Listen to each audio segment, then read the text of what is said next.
En Apocalipsis nos habla de la tibieza. Todo cristiano de repente empieza a oír la frase tibio, tibio, tibio, y no sabe qué es eso. Y creen que ser tibio es el que no se congrega mucho, el que no les gustan las cosas de Dios y no lee Biblia, y a veces se aparece en la iglesia y dice soy cristiano. No, mis hermanos, eso no es ser tibio.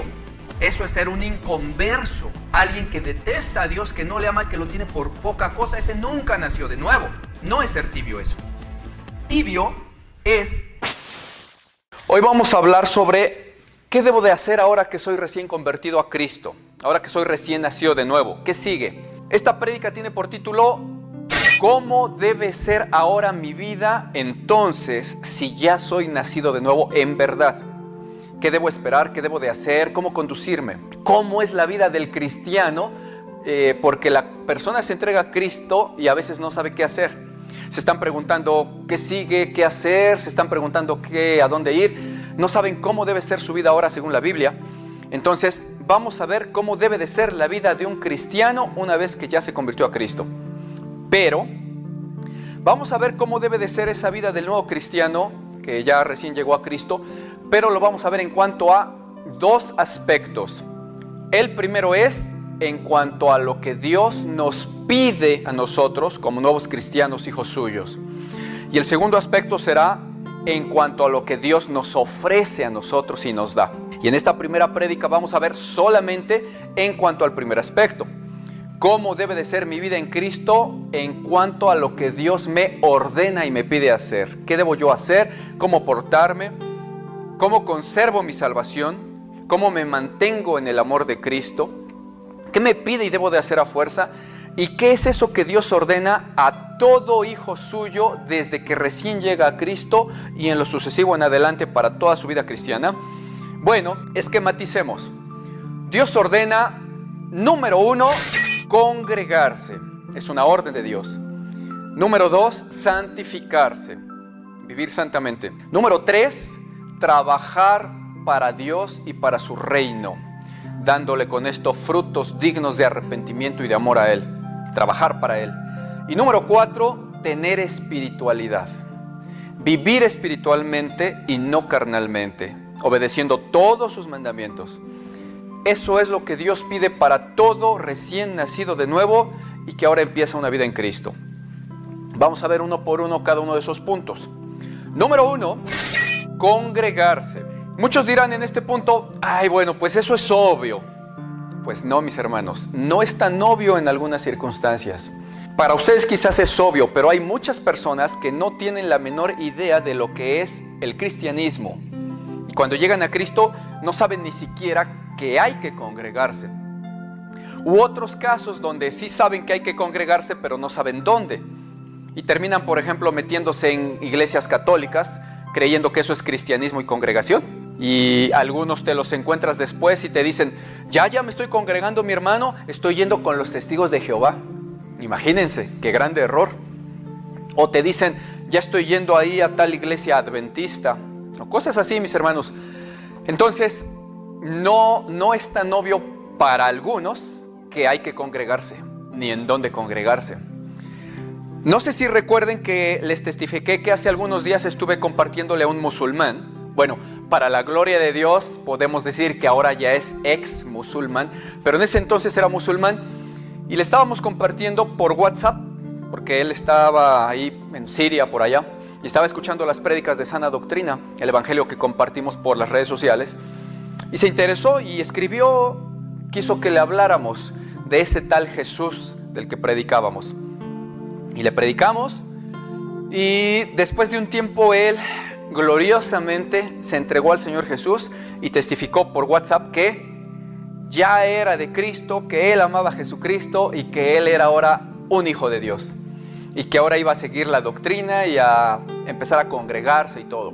Pero miren, mis hermanos, cuán importante es que seamos muy claros con las personas cuando les predicamos acerca de lo que es la vida en Cristo, porque en este caso, con este hermano que era musulmán, la comunicación no era muy efectiva porque él no todo tiempo tenía para datos ahí donde estaba. Y por eso es que esporádicamente escribía y cuando yo le contestaba, él ya no tenía el mismo teléfono, cambiaba de número, etc. Entonces, él me dijo que ya iba a empezar a seguir la vida en Cristo, pero cuando yo tuve la oportunidad de recibir el siguiente mensaje de él después de varios días, él me dice: mi hermano, gloria a Dios, qué bueno, sí, yo ya estoy empezando a seguir la doctrina de Cristo y estoy creciendo en la fe por medio de la administración de la misa. Así me dijo, de la misa, de la Santa Misa, me dijo él. Y bueno, imagínense, mis hermanos, qué grandísimo error estaba él cometiendo sin saber que la misa y todo lo relacionado al catolicismo no es lo que Dios manda que nosotros hagamos, que todo eso es mentira, que no está en la palabra de Dios y que son rituales falsos y paganos, que Dios no ordenó. Pero él no lo sabía, porque en su cultura y en su vida, él lo único que había visto como musulmán era que allá afuera había otras religiones que hablaban de un Jesucristo, y lo que más prevalecía delante de sus ojos era iglesias católicas, donde veía por ahí el símbolo de la cruz y a una figura de un tal Cristo ahí crucificado, y él entendía que eso era el cristianismo. Entonces, cuando nosotros le hablamos de Cristo, él no sabe la diferencia del Cristo verdadero que nosotros estábamos hablándole al Cristo que él se había imaginado de las iglesias católicas. Entonces él escucha nuestro evangelio verdadero, se entrega al Cristo verdadero, el del cielo, y después, en una falta de comunicación, pues él ve hacia alrededor y ve y dice: allá hay una iglesia de esos de Cristo, y se mete, no sabiendo y entendiendo que era una iglesia católica y que eso no es cristianismo y que ni el Cristo de ahí es el Cristo verdadero de la Biblia. Y se meten y piensan que ya están bien. Habiendo empezado bien, habiendo entregado su corazón a Cristo, miren qué gran error. Gloria a Dios que permitió que le volviéramos a platicar y que yo pudiera decirle que estaba en un error y que eso no era así. Y miren qué bonito corazón de él, que luego me dijo: mi hermano, ok, entendido, ya me voy a salir de ahí y ya yo solamente voy a escuchar lo que tú me digas, y a donde tú me recomiendes que vaya, yo iré. Pues ya, le recomendé cómo buscar una iglesia cristiana, una congregación sana como debe de ser, y él inmediatamente dijo que lo iba a hacer.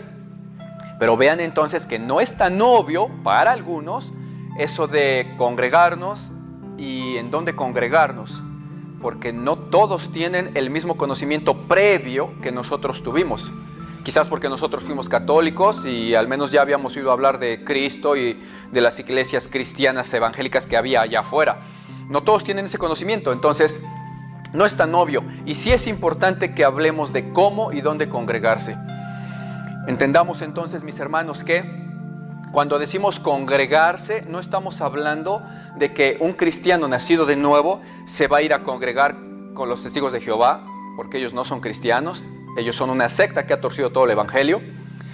No es con los adventistas del séptimo día, que quieren guardar la ley de Moisés y el sábado, porque eso es del Antiguo Testamento y no es el Nuevo Pacto. Es una secta también que surgió apenas en 1845 y durante 1800 años no existió. No es tampoco con los de la Luz del Mundo, que por cierto recién ya sentenciaron a ciertos años de prisión a sus líderes. No es tampoco en cualquier congregación falsa de iglesias pseudocristianas que hablan solamente de la prosperidad y del dinero. No es en ninguna iglesia judaizante que te quiera obligar a guardar la ley de Moisés. No es en ninguna iglesia religiosa o farisea tampoco, que quieren decirte que la santidad se mide porque la mujer traiga una falda en lugar de pantalón, o porque la mujer no se corte el cabello, o porque no se maquille, y que porque el hombre utilice camisa de manga larga. No son esa la santidad, ni son esas iglesias donde hablamos que se debe de congregar un cristiano. En ninguna de esas iglesias. Sino que para empezar entendamos que se debe de congregar en una iglesia de sana doctrina, donde te estén predicando el evangelio completo como este que te estamos predicando, en donde no te estamos contando fábulas, ni te decimos lisonjas o palabras suavecitas que solamente quieras escuchar, sino lo que Dios ordena, que es la verdadera santidad y el trabajo para Dios, y que normalmente no todo mundo quiere, porque no todo mundo ama a Dios. Y para ello es necesario que todos los hermanos que sean recién nacidos de nuevo hayan visto ya y conozcan previamente la doctrina que hemos subido en las prédicas pasadas, cuyos videos tienen ahorita en pantalla, y recuerden que es todo lo relacionado a el principio de las cosas, desde cómo formó Dios la creación, cuál era su plan de salvación, por qué tenía que morir Jesús, ya vimos cómo se nace de nuevo, Ya vimos una prédica sobre corroborar que seas nacido de nuevo, que algunos dicen sí soy, y según la Escritura están haciendo todo al revés porque no han nacido de nuevo. Ya lo has visto tú, mi hermano, que estás recién nacido en Cristo. Después de eso vimos lo conducente al bautismo, que debe saber todo cristiano. Y después una parte importante de esa prédica que era sobre que la salvación se pierde. Por lo tanto hay que estar atentos y cuidarla con temor y temblor, como dice la Escritura. Como se darán cuenta, mis hermanos, estas prédicas llevan un orden doctrinal y espiritual para que sepan bien los que llegaron a Cristo recién, la doctrina básica que deben de conocer todos aquellos que ya se entregaron a Dios para que puedan vivir sana y santamente su vida en Cristo. Ahora bien, como decíamos que una de esas prédicas, de las últimas antes del bautismo, era ahora corrobora si ya naciste de nuevo, y a algunos se les abrieron los ojos con esa prédica diciendo, ah caray, creo que sí estaba engañado, creo que todavía no nazco de nuevo. Recibimos testimonios de algunos hermanos en el sentido de que sí estaban un poquito engañados en su corazón, pero que entonces se volvieron realmente a la verdad de Cristo conforme a la Escritura. Esa prédica de corrobora si ya naciste de nuevo, si a ti, mi hermano o mi hermana, te sirvió ya para ver si de veras eres nacido de nuevo, que tú dices, bueno, me confirma esto que sí, que con todas mis fuerzas, con todo mi ser amo a Dios más que todas las cosas, que sí me entregué para servirle, que sí quiero todo con Dios porque es la única manera de ser hijo de Dios y ser salvo. Si a ti te redarguyó en el sentido positivo o te confirmó que sí eres nacido de nuevo, entonces ahora continuamos con esta predicación.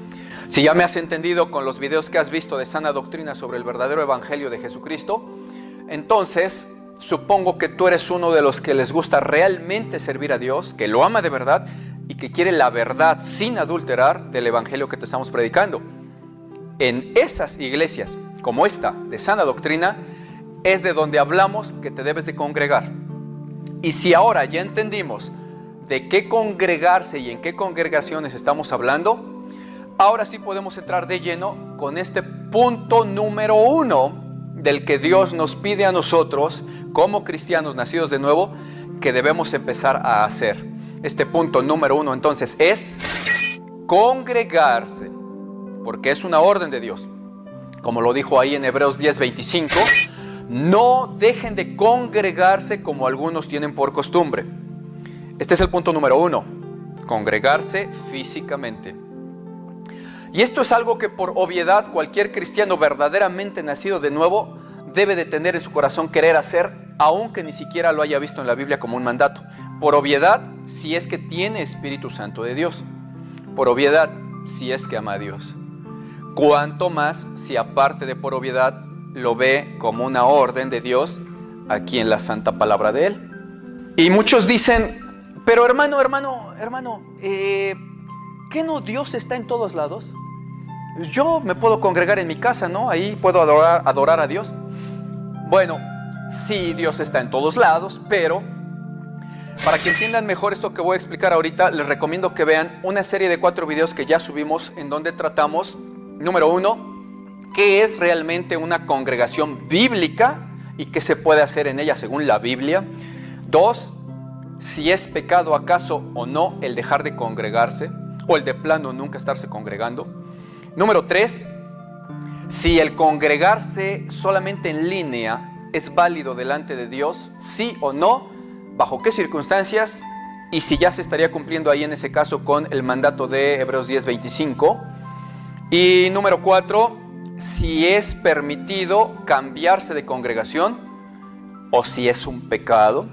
Y en caso de que sea permitido, ¿cuáles serían las únicas circunstancias permitidas por Dios para poder hacerlo? Les recomiendo que vean esos videos, mis hermanos. Ahí van a ver abundantemente este punto, pero ahorita yo les digo rápidamente. En Hebreos 10:25 dice el Señor, no dejando de congregarnos como algunos tienen por costumbre, sino exhortándonos, y tanto más cuando vemos que aquel día se acerca. Y en este 2022, cuanto más aquel día se acerca. Pandemias, rumores de guerras, maldad aumentada, todas las señales ya están aquí. El Señor viene ya, mañana, pasado, no sé, pero ya viene. Entonces, por obviedad, si es un mandamiento de Dios en Hebreos 10:25, el que no obedece un mandamiento de Dios está en desobediencia y rebeldía a Dios, y los desobedientes no se salvan. Punto 2, está mostrando falta de amor a Dios y a su obra, y los faltos de amor no se salvan. está mostrando falta de amor a los hermanos. Y en la Escritura dice que el que no ama a su hermano es homicida y no conoce a Dios, que es hijo del diablo. Acabamos de leer un verso. No se interesan por cómo está la obra de Cristo, los hermanos, por qué sufren, por qué lloran, en qué puedo apoyar, ayudar. No. Entonces, desde ya una persona que anda preguntando si debo de congregarme a fuerza, ¿qué no Dios está en todos lados? Desde ahí ya está mostrando su inconversión. Cuando ya llegan a Cristo y hacen esta pregunta solo por duda, en el sentido de que, oye, pero ¿y si yo estoy en mi casa y ahí con todo corazón yo alabo a Dios? ¿Está bien? Si es una duda, se explica, como lo estamos explicando ahorita, y la persona es redarguida por la palabra, por el Espíritu, y dice, no, pues sí, pues para empezar Dios lo ordena, amén, pues sí, Señor, como digas, vamos a congregarnos. Y si es cierto, dirá, ¿cómo pensaba yo hacer el bien al cuerpo de Cristo, a mis hermanos, a trabajar ahí metido en mi casa? ¿Cómo me voy a enterar de las necesidades del cuerpo de Cristo? Pues sí, qué tontito, sí. Y su corazón cambia inmediatamente en disposición a lo que Dios ordena, si es que fue una duda genuina. Pero hay muchos que dicen, no, pero ¿por qué? ¿Por qué va a ser si Dios está en todos lados? Sí, Dios está en todos lados, pero no está con todos. La pregunta es, ¿el Espíritu de Dios está también llenando todo el espacio alrededor de la calle donde viva algún ateo? ¿Dios existe y está atrás, enfrente, arriba y abajo de donde viva algún ateo? La respuesta es por supuesto que sí, porque el Espíritu de Dios lo llena todo. Está en todos lados. Y sin embargo, por eso Dios ya entonces está con ese ateo también, escuchándole, atendiendo sus oraciones y sus súplicas, concediéndole sus peticiones y guardándole en todos sus caminos por cuanto Él es su Dios y aquel ateo su hijo convertido, nacido de nuevo y que le ama y guarda sus mandamientos. ¿Está con el ateo?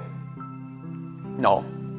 Si con el cristiano, mis hermanos, acabamos de ver los requisitos, permaneces en mis obras, en mis mandamientos, permaneces en mi amor, entonces pídeme lo que quieras.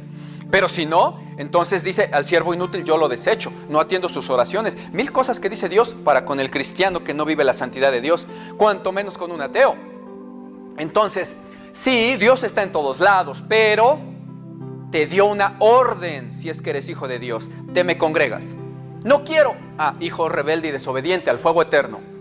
Punto 2, no me ama, no le importan mis cosas, menos. El que no amare al Señor Jesucristo, dice la Escritura, sea anatema. Pues anatema. Su corazón está falto de amor a mí, diría el Señor. Entonces, no se salva. Es una orden de Dios. Y el que tiene Espíritu Santo, que en verdad nació de nuevo, su corazón y su espíritu arden en deseo de ya adorar a Dios, ya alabarle, ya cantarle, de ir a ministrar, no solo ir a oír, sino ministrar. ¿Quién llegará nuevo hoy a la iglesia? ¿A quién le voy a hablar? Yo me voy a acercar y le voy a decir, mira, Cristo te ama, qué bueno que viniste, mira, yo quiero ministrar, quiero servir. Por el Espíritu, no porque alguien lo obligue. ¿Cómo va a decir un cristiano que se interesa y que le importan las obras de Dios y de su reino? El reino de aquel al que dice que ama por encima de todas las cosas y de quien se preocupa y se ocupa. ¿Cómo va a decir que está enterado de las necesidades de su reino si no va a las congregaciones a ver las necesidades de la obra, a estar en un mismo sentir y en un mismo espíritu con los hermanos? No se puede. ¿Cómo sabrá que un hermano está sufriendo, que otro hermano está llorando, que ese necesita tal y tal cosa o que se necesita esto para la obra de Dios? Y que a veces en lo cual ese tal cristiano incluso es diestro, docto o que tiene capacitación en esa área y que podría servir a Cristo y a la iglesia en esa obra y no lo hace. Pues ¿cómo lo va a hacer si no se congrega? ¿Cómo podrá mostrar amor a los hermanos de la congregación si se quiere aislar solamente? Por eso digo que por obviedad, si tienes Espíritu Santo, querrás asistir a una congregación de los santos, a gozarte en un mismo espíritu adorando a Dios, aunque adorar también puedas hacerlo en tu casa. Por obviedad y por el Espíritu Santo, un cristiano de verdad, nacido de nuevo, se congrega, porque se lo ordena a Dios y porque Él es obediente y lo obedece, y porque además su espíritu, el espíritu que llegó a su vida, el Espíritu Santo de Dios, le anima y le induce y le lleva necesariamente, como una necesidad de su ser, a congregarse y tener comunión con los hermanos para adorar a Dios en la comunión de los santos, por obviedad. Ese es el punto número 1 de lo que Dios nos pide como cristianos una vez que llegamos a la vida en Cristo. Ahora bien, punto número 2 de cómo debe de ser mi vida en Cristo ahora que ya nací de nuevo y soy recién convertido. Punto número 2, en cuanto a lo que Dios me pide a mí. Bueno, punto 2, santificarme día a día en Cristo. La santificación cotidiana y diaria para crecer en Cristo y en su santidad es algo que Dios pide al nuevo cristiano convertido. De ahí en adelante, no solo al que es nuevo, sino a todo cristiano. Pero el que es nuevo en Cristo debe de saber que debe de empezar a santificarse día a día y a dejar que Dios lo transforme por su obra regeneradora, el cual le va a ir cambiando todas sus malas costumbres, todas sus malas ideas y vicios que tenía preconcebidos antes, y que ahora le fortalecerá en la santidad para rechazar al pecado y para irse haciendo a una vida cada vez más a la imagen y a la estatura de Cristo. La santificación en su vida. Atención, santificación en su vida, no en su ser o en su espíritu, porque eso Dios ya lo había hecho el día que uno nació de nuevo. Nos santificó en espíritu porque Él nos dio su Espíritu Santo. Ya somos santos, sus santos. Pero ahora como santos hay que vivir santamente, santificándonos. La Biblia dice que conforme nosotros vamos viviendo en Cristo, vamos perfeccionándonos en esa santificación, pero no en cuanto al Espíritu, porque el Espíritu de Dios es perfecto y ya nos lo dio. Nos vamos a santificar y a perfeccionar en cuanto a nuestro cuerpo y nuestra alma, que ya Dios tocó y santificó ciertamente, pero que ahora a nosotros nos toca pulir. Y no que a Él le falte santificarnos, sino que ahora Él ordena que por ti mismo tú practiques esa santidad en tu cuerpo. Por eso dice la Escritura en 1 Tesalonicenses 5:23, y el mismo Dios de paz os santifique por completo, y todo vuestro ser, espíritu, alma y cuerpo sea guardado irreprensible. Por completo en todo vuestro ser, cuerpo, alma y espíritu. También cuando la Escritura nos dice que nosotros tenemos que ir creciendo en el conocimiento de Dios, en su palabra. Cuando Dios nos está mencionando la palabra creciendo, significa que a nosotros nos toca esforzarnos para conocer más de Él, aunque Él es capaz y suficiente para hacernos conocer todo por revelación. Quiere que nosotros haya esa búsqueda. Asimismo con la santidad, nosotros nos toca pulir, no la obra de Dios, sino nuestra actitud para con Dios. Santificarme yo en cuerpo, santificarme en alma, santificarme en el espíritu. En el espíritu, no santificar a su espíritu, ese ya es santo. ¿Sí? Bueno, una de las cosas que Dios nos pide entonces es la santificación continua, es decir, vivir una vida santa. Y vamos a explicar eso para el nuevo en la fe, que no se confunda. 1 Tesalonicenses 4:3 dice, porque la voluntad de Dios es vuestra santificación. La voluntad de Dios es vuestra santificación, que os apartéis de fornicación. 4. Que cada uno de ustedes ahora sepa tener su propia y única esposa en santidad y honor. No anden en pasión de concupiscencia como los gentiles que no conocen a Dios, que tienen varias mujeres. Que ninguno ya agravie ni engañe en nada a su hermano. ¿Y por qué no? Pues es que ahí dice, porque el Señor es vengador de todo eso, como ya os hemos dicho y testificado. Debes de tener en cuenta que cada sentencia de esta es una orden y un pensamiento de Dios. No lo escuches como quien oye a alguien leer Biblia. Ahí, está leyendo la Biblia. No. Son pensamientos de Dios. Dios te está diciendo, y no hay lugar a discusión para un cristiano, es una orden. Ahora ya no me andes agraviando en nada, ni engañando en nada a tus hermanos, porque yo el Señor soy vengador de eso. Tu hermano, que es hijo de Dios y sabe amar, te va a decir, hermano, no te preocupes, yo te perdono, no pasa nada. Señor, no le tomes en cuenta esa falta. Ese corazón Dios lo ve bueno, agradable delante de Él, y le va a decir, muy bien, hijo obediente. Pero mi palabra no puede ser violada. Tú perdonaste, pero yo doy disciplina al que anda agraviando a los hermanos.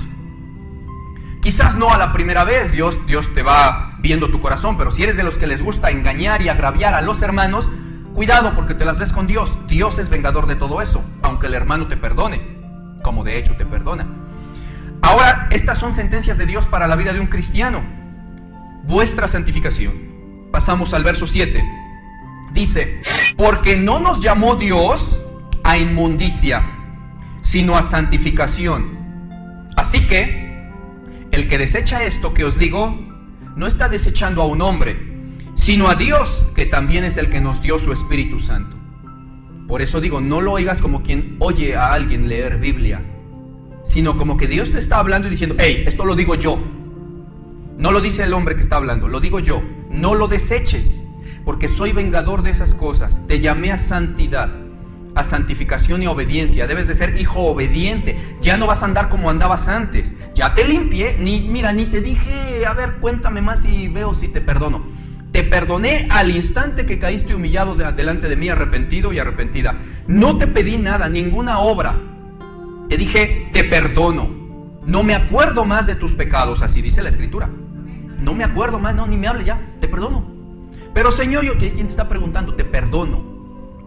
El día que nacemos de nuevo, el día que vamos a entregarnos a Jesús, el día más importante de la vida de un hombre, cuando nace de nuevo y deja de ser hombre carnal del mundo y pasa a ser hijo espiritual de Dios, y ahora vive en santidad. Dios dice ahí, ya, te perdono. De tal manera, dice la Escritura, que el que está en Cristo, nueva criatura es. Las cosas viejas pasaron, he aquí, todas son hechas nuevas. Así piensa Dios. Entonces, hasta ahí no nos pidió nada y dice, ya ni me acuerdo, pero ahora sí ya vas a vivir como yo mando, Porque mira, ya te salvé del infierno, ya di mi vida por ti. No es cualquier cosa, es la vida del Hijo de Dios que no tenía pecado. Ya me masacraron, ya me golpearon, ya me hirieron, me dolió, sufrí por ti. Entonces, ya, ahora vive como hijo obediente mío. De hecho, abajito dice la Escritura eso. Romanos 6 dice ahí, ¿qué no saben, cristianos, que si ustedes se someten a alguien como esclavos, se entregan a alguien como esclavos, entonces ya son esclavos de aquel al que están obedeciendo? Dice, sea que se hayan querido hacer esclavos del pecado para muerte, o sea que se hayan sometido como esclavos de la obediencia para justicia. Dice, no importa, tanto para muerte como para vida, si ustedes se someten a una de esas dos cosas, son esclavos ya, porque se sometieron a ello. ¿Y por qué dice esto? Bueno, porque dice abajo, pero gracias a Dios, que aunque antes ustedes cristianos eran esclavos del pecado, ¿o no lo éramos?, han ahora obedecido de corazón a aquella forma de doctrina, la Biblia, a la cual se entregaron. Y libertados ahora ya del pecado, vinieron a ser esclavos de la justicia, siervos de la justicia. Miren, verso 19, yo les estoy hablando como humano a humanos por su humana debilidad. Dice, que así como para iniquidad o maldad, ustedes presentaron antes sus miembros de su cuerpo para servir a la inmundicia y a la iniquidad antes, así ahora, cristianos, para santificación, presenten sus miembros de su cuerpo para servir a la justicia. ¿Por qué es importante que nosotros entendamos de esta manera? Por eso leí pausado, que ahora dice ahí, somos esclavos de la justicia a la que nos entregamos.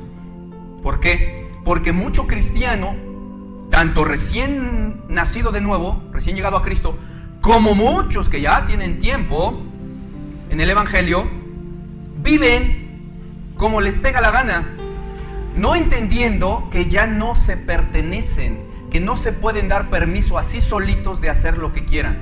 Díganme una cosa, un niñito de 3 años, o de 4, de 5, ¿puede darse permiso de lo que quiera en casa? ¿Puede salirse a jugar al patio o a la calle nomás porque quiso? No, tiene que pedir permiso a sus padres, a fuerza. Si tiene padre, tiene que pedirle permiso al padre. Así, si nosotros tenemos padre y somos esclavos de Dios, ¿cómo es que el cristiano, tanto nuevo como antiguo, hace lo que quiere? Si se trata de mudarse de ciudad, se muda porque quiso, no porque Dios lo envió o porque Dios se lo permitió. Si se trata de tomar una decisión en su vida de trabajo, de estudios, hace lo que quiere, no le pide permiso a Dios. A veces hasta los grandes siervos de Dios, y con grande me refiero a que servía mucho, que son los más grandes en el reino de los cielos, los que sirven mucho, no que sean conocidos, famosos o grandes de estatura. hasta los grandes hijos de Dios se equivocan de esta manera y erran viviendo su vida como quisieron y no como Dios manda. Estoy hablando de que nosotros no nos mandamos a nosotros mismos y de que el cristiano que llega a Cristo o el que ya tiene tiempo no entiende lo que acabamos de leer en Romanos, en donde ya nos dijo el Señor que somos esclavos de Dios si es que nos entregamos a Él. No llegamos como patrones, no llegamos como cuates, llegamos como sus esclavos, y es lo que no entienden. Y si somos esclavos, debemos de entender que no nos mandamos solitos. Ahora, no lo entendimos, ahorita nos lo aclara 1 Corintios, capítulo 6, versos 19 y 20. Dice así la palabra de Dios. Otra vez, está hablándole a hermanos, los cristianos de Corinto. Ustedes, hermanos cristianos ya nacidos de nuevo, de Corinto, dice: ¿acaso ignoran que su cuerpo es el templo del Espíritu Santo? ¿Lo ignoran? Espíritu el cual está viviendo en ustedes, el cual tienen de Dios, y que ustedes ya no son vuestros. Ya no son de ustedes. Ustedes ya no son de ustedes. No se pertenecen. Ya no son vuestros. Dice el 20. ¿Por qué? Pues porque fueron comprados por un precio. Entonces, glorifiquen pues a Dios en su cuerpo de ustedes y en su espíritu, los cuales ambos son de Dios. ¿Qué precio? Pues por si nosotros no lo dilucidáramos muy bien, también la Escritura nos lo dice en 1 de Pedro, capítulo 1, rápidamente. Y si ustedes invocan por Padre a aquel Dios, que sin acepción de personas juzga según la obra de cada uno, si ustedes lo invocan por Padre, entonces condúzcanse en temor todo el tiempo de su peregrinación como cristianos en esta tierra. 18, ojo, sabiendo que ustedes fueron rescatados de su vana manera pasada de vivir, la cual les enseñaron sus padres. Y fueron rescatados, dice, no con cosas corruptibles, como oro o como plata, no, sino con la sangre preciosa de Cristo, como de un cordero sin mancha y sin contaminación. Entonces, juntando ambos pasajes, que decía arriba, ustedes no se pertenecen, ya no son vuestros. 2, fueron comprados y por un precio. ¿Cuál precio? Pedro dice, no oro ni plata ni cosa corruptible, sino con la sangre preciosa de Cristo fueron comprados y rescatados de su vana manera de vivir. Así que no se pertenecen. No pueden hacer lo que les pegue la gana en esta vida una vez que ya fueron rescatados por Cristo. El primer y más grande mandamiento es tener por Dios por encima de todas las cosas y amarlo con todas nuestras fuerzas, alma y ser. Y si nosotros le amamos así cuando nos hemos entregado a Él, cuando nos salvó, entonces todas las cosas las debemos de hacer para su gloria. Todo movimiento debe de ser avalado por Él. Cambio de trabajo, cambio de escuela, cambio de congregación, cuando alguien se quiere cambiar de congregación y lo hace solo por la carne. Todo lo que nosotros hacemos debe de ser guiado por Dios, porque no nos pertenecemos ya. Esa es estarse santificando en Dios, porque le pertenecemos. Ahora, este fue un pequeño paréntesis dentro del tópico santificación. Dios quiere que nos santifiquemos cuando llegamos a la vida en Él. Y el paréntesis consistió en ver que nos tenemos que santificar porque no nos pertenecemos, somos de Él, y si queremos entrar allá arriba, abajito veremos que dice, tenemos que ser santos porque Él es santo. Dice, bendito sea el Dios y Padre de nuestro Señor Jesucristo, que según su grande misericordia nos hizo renacer. ¿Cuántos son nacidos de nuevo aquí? Amén. Nos hizo nacer de nuevo, dice. Bendito sea Dios que nos hizo nacer de nuevo, para tener una esperanza viva, esperanza de vida eterna, por la resurrección de Jesucristo de entre los muertos. Nos brincamos al verso 13 para rápido, y dice, por lo tanto, ciñan sus lomos de vuestro entendimiento, sean sobrios, y esperen por completo en la gracia que se les traerá cuando Jesucristo sea manifestado. Como hijos obedientes, ¿verdad que sí decía la Biblia que hay que ser hijos obedientes? Que tenemos Padre. Y versos antes, que ya leímos y que ahorita repetiremos, que decía, si invocan a Dios como Padre, entonces como hijos obedientes, etc. Para todo, si somos hijitos y Él es el papá, tenemos que decirle, papá, ¿puedo? Papá, ¿me das permiso? Papá, ¿me ayudas? Papá, no puedo. Papá, todo tú en mí. Dice, 14, como hijos obedientes, no se conformen o se adecúen a los deseos que antes tenían cuando estaban en su ignorancia, sino, como aquel que los llamó es santo, sean también ustedes santos en toda su manera de vivir. Porque escrito está, sed santos, porque yo soy santo. Verso 17. Y si invocan por Padre a aquel que sin acepción de personas juzga según las obras de cada uno, entonces condúzcanse con temor todo el tiempo que estén en esta tierra de peregrinos, sabiendo que fueron rescatados de su vana manera antigua de vivir, que les enseñaron sus padres, y fueron rescatados no con cosas corruptibles como oro y plata, sino con sangre preciosa de Cristo, como de un cordero sin mancha y sin contaminación. Amén. Estamos en el tópico, ¿cómo debo vivir mi vida cristiana ahora que soy nuevo cristiano o antiguo cristiano incluso? Santificación, en todo poniendo a Dios por primero, para todo siendo guiado por Él, preguntándole por Él, pidiéndole permiso a Él, viviendo como Él dice que se vive, santificándonos, siendo hijos obedientes, viviendo una vida en santidad. Y ya vimos que cuando decía ahí que la voluntad de Dios es vuestra santificación, menciona como qué cosas. Dice, así que se me apartan de fornicación, se me apartan de idolatría, se me apartan de las pasiones que antes tenían, ¿sí? Son esclavos ahora de Dios, el cuerpo que tienen es propiedad de Él, el Espíritu Santo que tienen dentro de ese cuerpo es propiedad de Él, así que vivan como hijos obedientes. Pero dentro de este tópico de santificación, tienes que vivir ahora nuevo cristiano en santidad. Muchos dirán, bueno, pero entonces el cristiano ya nunca peca. ¿Qué pasa si yo llego a pecar? ¿No soy nacido de nuevo acaso? Porque la prédica que vimos de corrobora si ya eres nacido de nuevo, pues me mostró cosas. Entonces si llego a pecar, híjole, está muy difícil esto. O pierdo mi salvación entonces. Porque ya vimos el tema perdibilidad de la salvación. Porque ahí están hablando de una vida santa y pues los santos nunca pecan. Bueno, no es así que los santos nunca pecan. De entrada, ¿los santos existen en la Biblia? Sí. Los santos son todos los cristianos que se entregan a Cristo, que nacen de nuevo y que pasan a ser hijos de Dios, a vivir la vida en Cristo. Por eso Pablo saluda a muchas de las iglesias, les dice, salúdame a los santos que se reúnen en tu casa, los santos de acá saludan a los de allá, voy a ir con los santos a Jerusalén, o sea, los hermanos. Así nos llama Dios, Él quiso, ¿sí? Y sí, los santos, los hijos de Dios, los cristianos, también llegan a pecar. ¿Por qué? Primero está escrito que no hay hombre perfecto, que nunca peque. Y entonces nuestra naturaleza a veces hace que le hagamos caso a la carne y le fallemos a Dios. El asunto es que ya no practicamos el pecado. Llegamos a caer o a pecar a veces.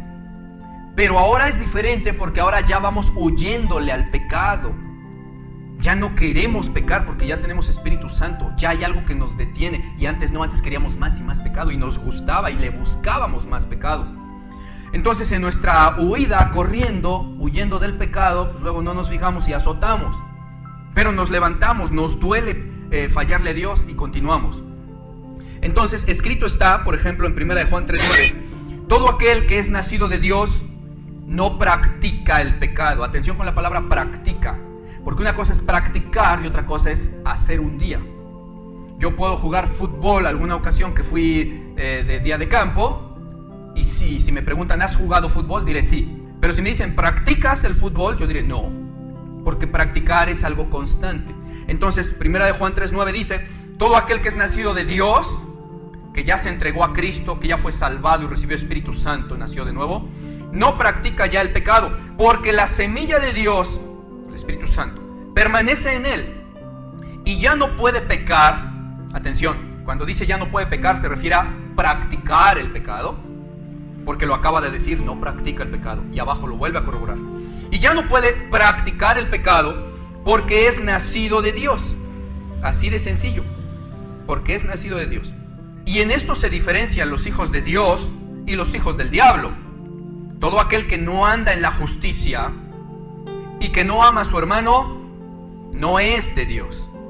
Y sabemos que todo el que ha nacido de Dios, otra vez vuelve a decir, no practica el pecado.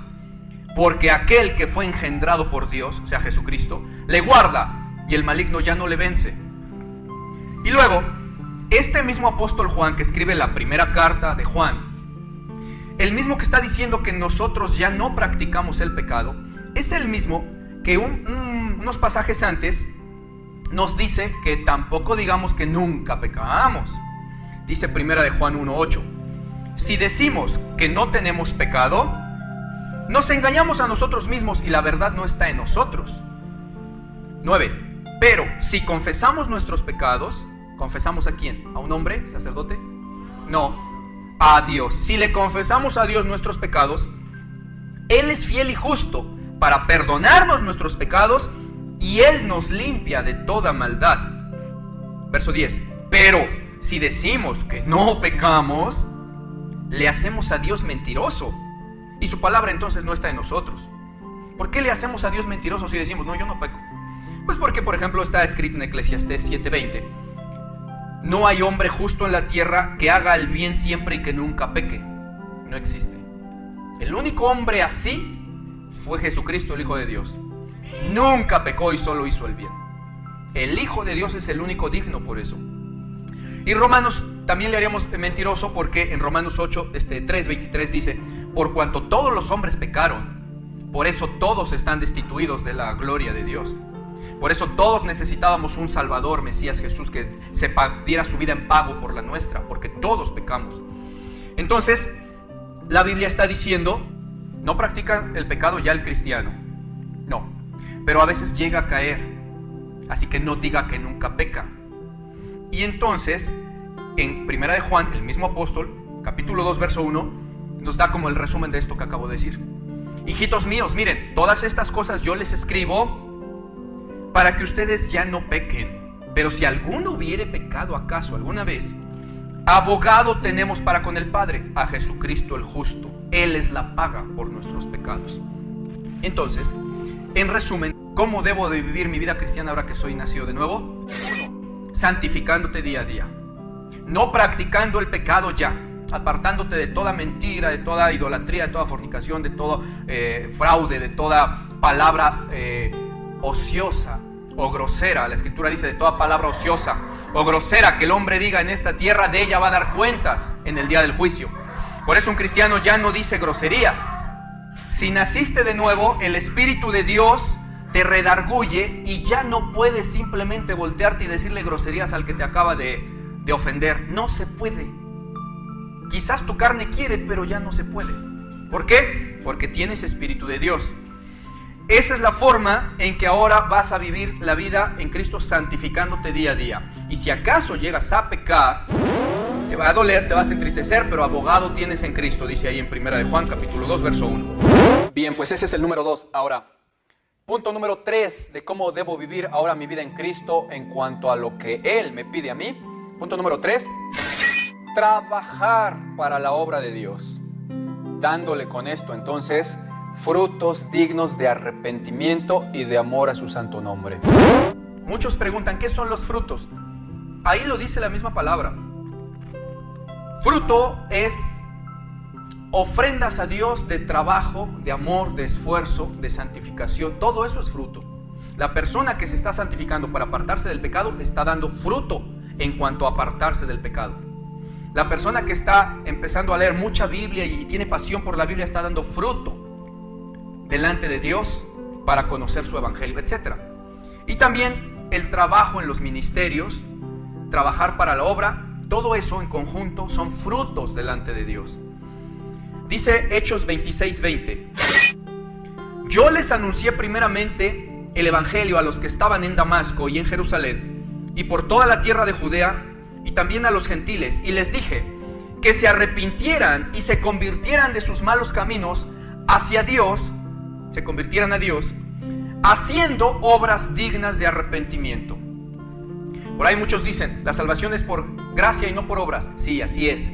Nadie te pidió nada el día que te entregaste a Cristo, que caíste de rodillas. Él no te dijo, tráeme tantas obras. Fue gratis y ya eres salvo.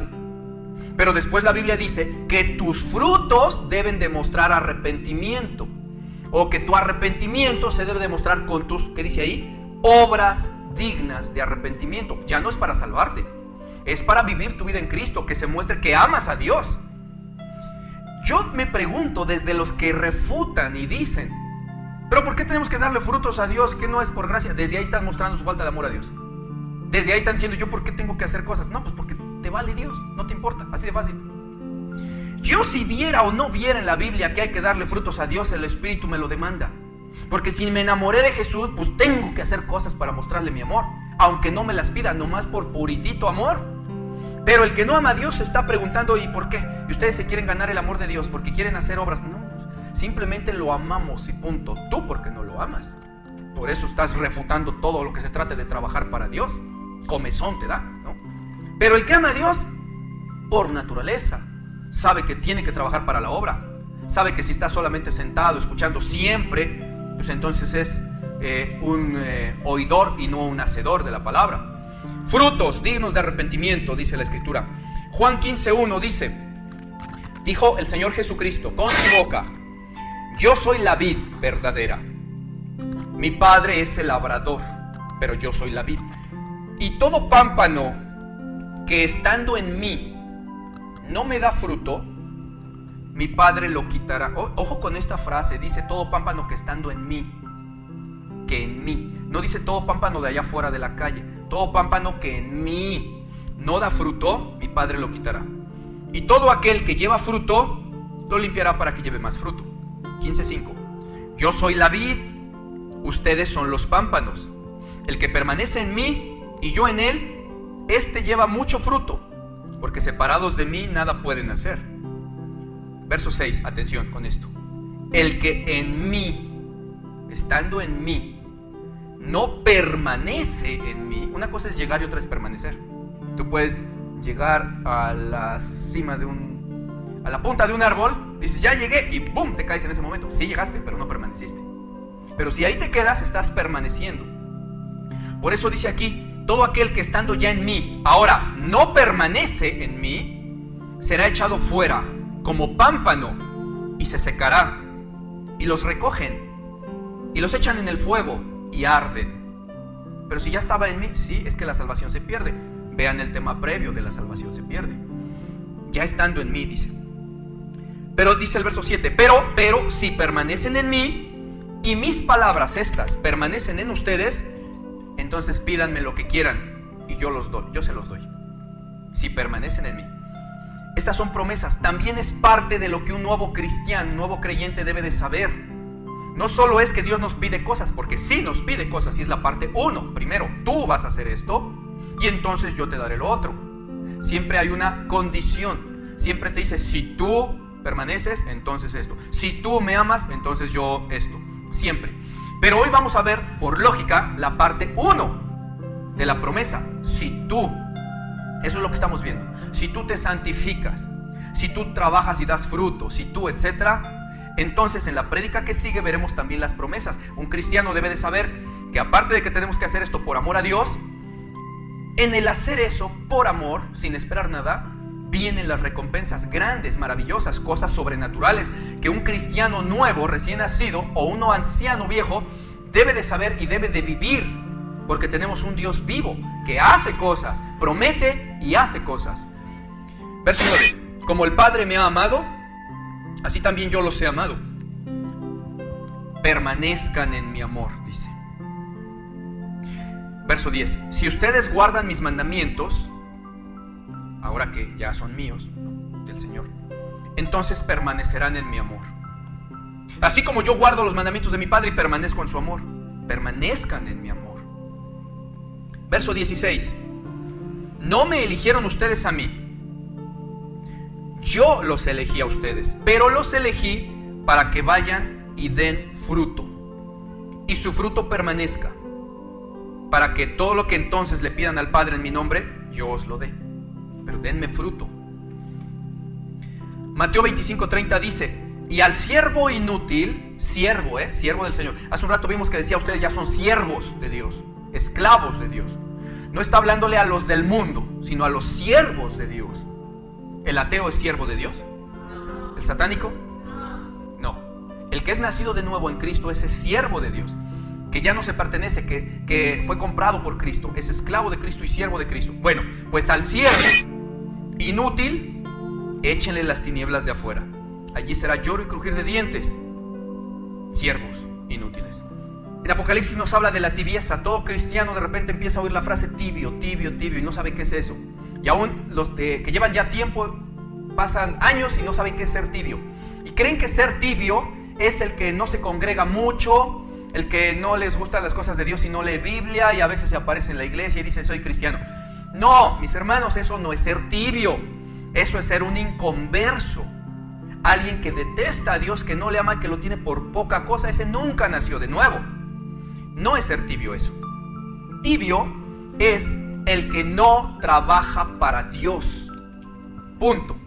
Y dice Dios que el tibio lo va a vomitar. En pocas palabras, el que no trabaja para Dios, que no le da frutos, como ya hemos visto, el siervo inútil que no trabaja para Dios, es vomitado después, no entra al reino. ¿Cómo sabemos que Dios está hablando aquí de frutos, de obras y de trabajo? Bueno, porque hay juntito, en lo que esto se lo dice a una iglesia, a la Odisea, pero hay juntito antes, a la que le habla primero, en Éfeso, juntitito, dice, mira, tú ya no me amas, perdiste tu primer amor y eso lo tengo contra ti. Antes trabajabas mucho, arduo trabajo y paciencia por amor de mi nombre, y no podías soportar a los falsos predicadores, a los malos, y sufriste y padeciste por causa mía y trabajabas arduamente. Yo lo vi, yo te conozco, yo lo vi. Pero ahora ya estoy contra ti porque ya no me amas, perdiste a ese amor primero que tenías. Arrepiéntete de eso y haz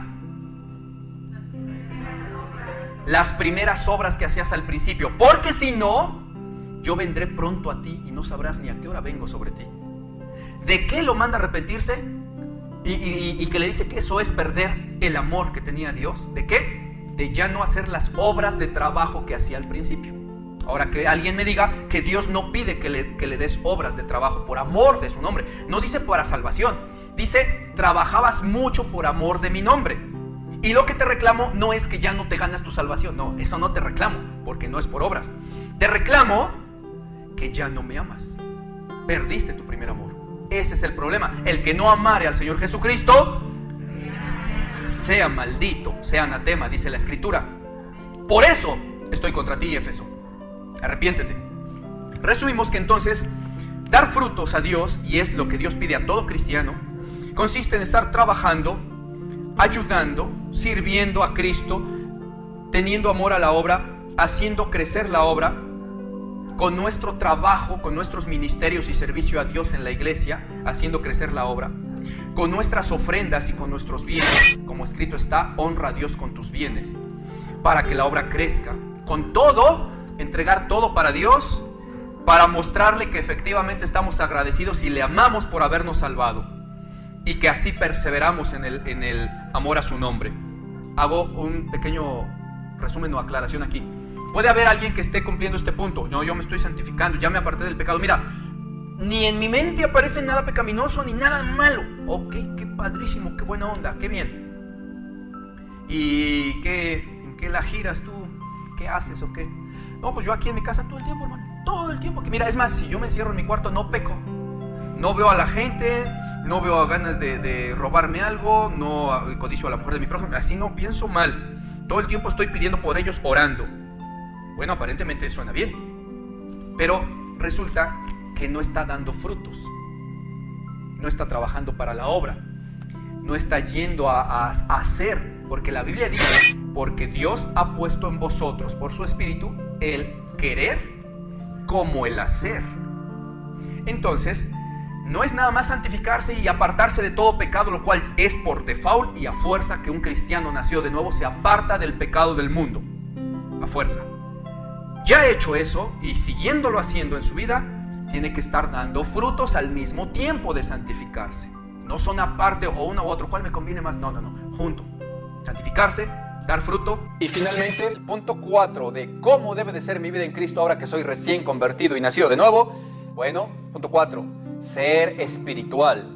Debo tener espiritualidad, o sea, vivir espiritualmente y no vivir carnalmente. Tener espiritualidad, ser espiritual. La Escritura dice que nosotros ahora adoraríamos al Padre en espíritu y en verdad. Los verdaderos adoradores. Somos espíritu porque Dios es espíritu. Ahora, ¿qué es tener y vivir espiritualidad? Una persona puede ir a la iglesia todos los días y estar criticando en su corazón al prójimo u odiándole. Esa persona no es espiritual, es carnal. Esa persona sí es religiosa, pero no es espiritual. Hay que ser espirituales conforme al corazón de Jesús. ¿Cómo manifestamos espiritualidad? Bueno, aparte de manifestando físicamente el amor que Dios nos ha puesto en nuestros corazones, hay cosas que Dios nos pide que hagamos en el espíritu. Por ejemplo, orar y alabar a Dios. Es una de las cosas en donde nosotros mostramos espiritualidad. Siempre que ese orar y alabar vaya acompañado de lo previo, la santificación. Una persona que no se está santificando y ora y ora y ora y alaba, de labios me alaba, pero su corazón está lejos de mí.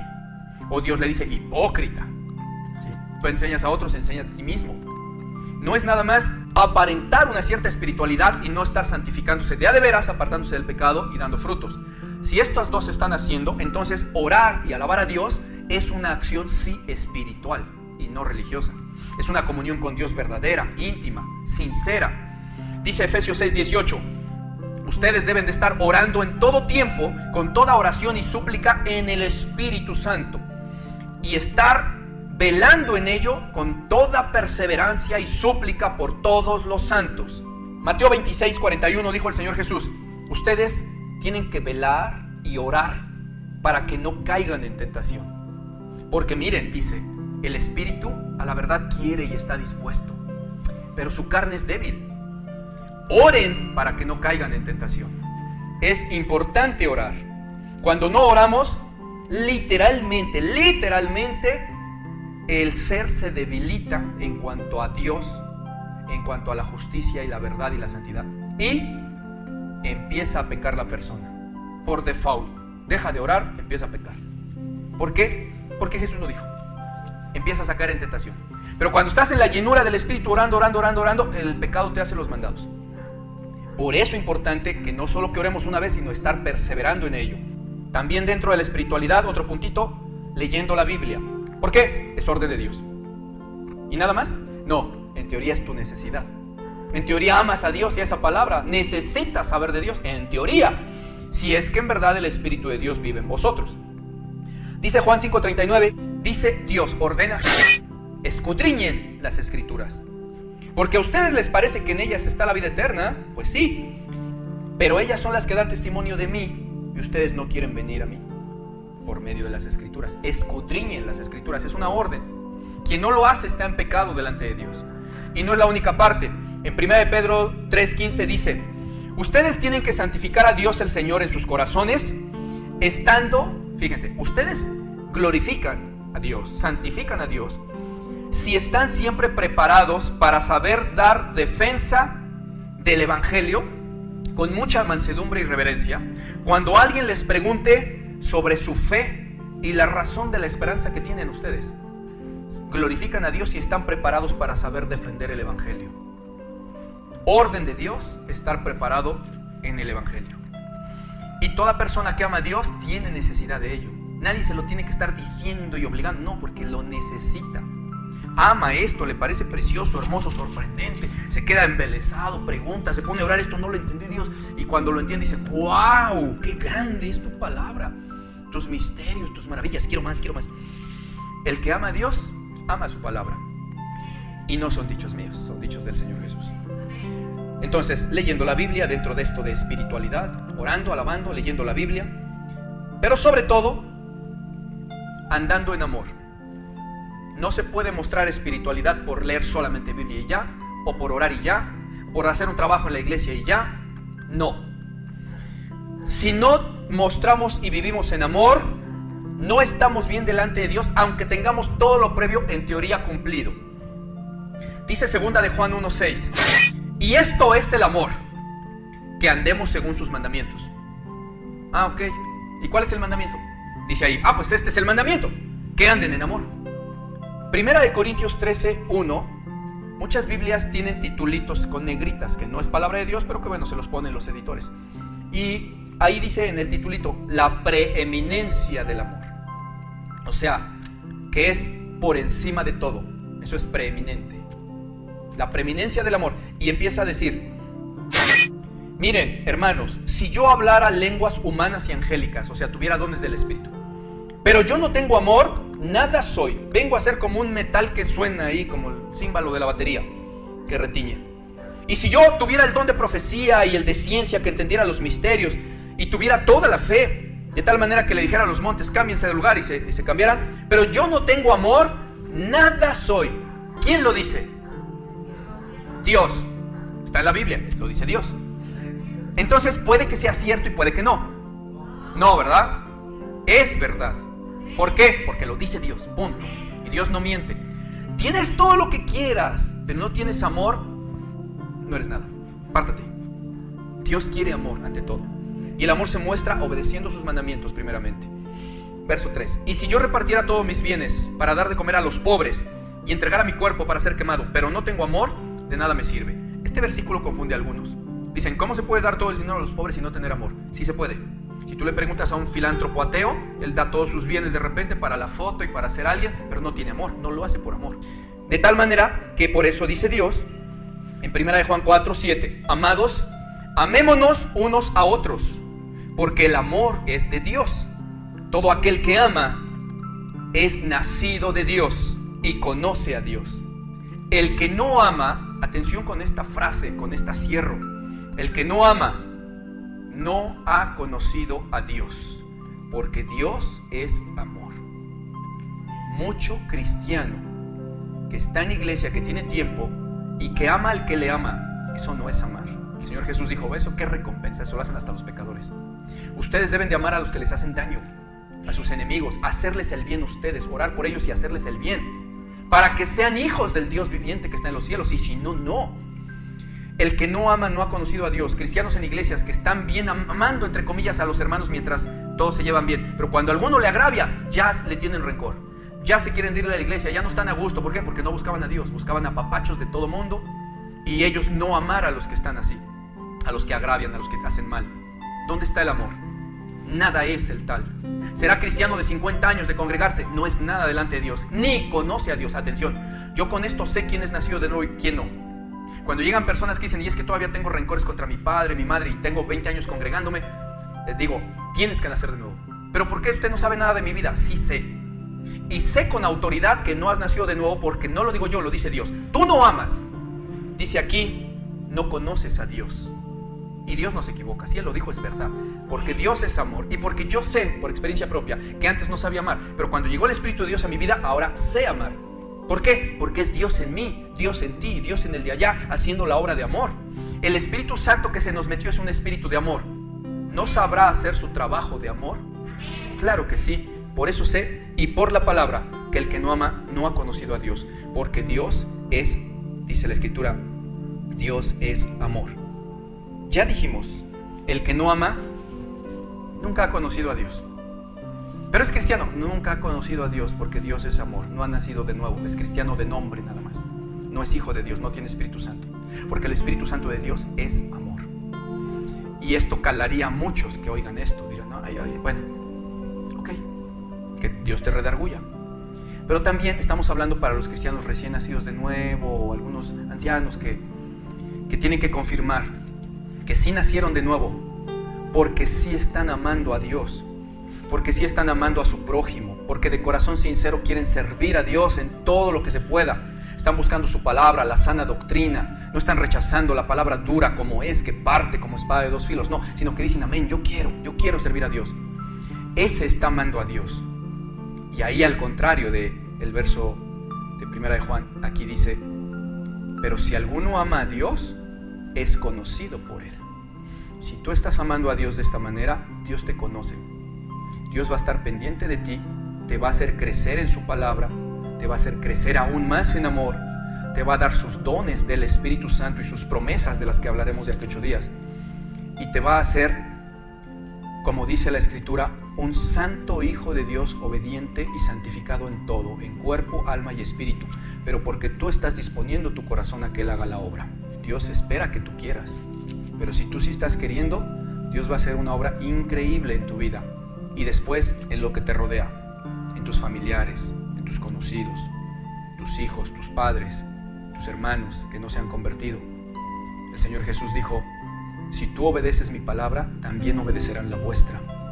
Entonces es importante que medites esto y que perseveres en ello, porque el reino de Dios no solamente son peticiones de parte de Dios, también son un montón de hermosas y grandísimas promesas, dice la palabra de Dios.